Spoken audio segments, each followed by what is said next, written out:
এমন সম্পদও আছে যা একবার চলে গেলে কিংবা হারিয়ে গেলে আর কখনো কোনোভাবেই তা ফিরে পাওয়া সম্ভব নয়। শুনুন, জ্ঞান, ধন, বিশ্বাস ৩ বন্ধু। ৩ জনের মধ্যে গভীর ভালোবাসার সম্পর্ক।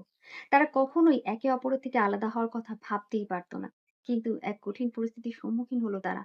তাদের আলাদা হতেই হবে। আলাদা হওয়ার পূর্ব মুহূর্তে জ্ঞান, ধন, বিশ্বাস একে অপরকে প্রশ্ন করল। বলল, "আমরা তো আলাদা হয়েই যাচ্ছি। কিন্তু যদি কখনো আমরা একে অপরের সাথে দেখা করতে চাই, কোথায় দেখা পাবো?" জ্ঞান বলল, "মন্দির, মসজিদ, শিক্ষা প্রতিষ্ঠানে আমি থাকবো। আমাকে সেখানেই পাবে।" ধন বলল, "আমি ধনী ব্যক্তিদের কাছে থাকবো। ধনী ব্যক্তিদের সিন্ধুকে আমাকে পাবে।"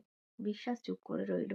বিশ্বাসকে নীরব থাকতে দেখে জ্ঞান আর ধন বলল, "তুমি চুপ কেন? বলো, তোমাকে কোথায় পাবো?" বিশ্বাস দুঃখী মনে বলল, "আমি বিশ্বাস। আমি একবার যদি কারো থেকে দূরে চলে যাই, আর সে কখনোই আমাকে পাবে না।" হ্যাঁ বন্ধুরা, একদমই। বিশ্বাস বড়ই অভিমানী। তাকে আগলে রাখুন।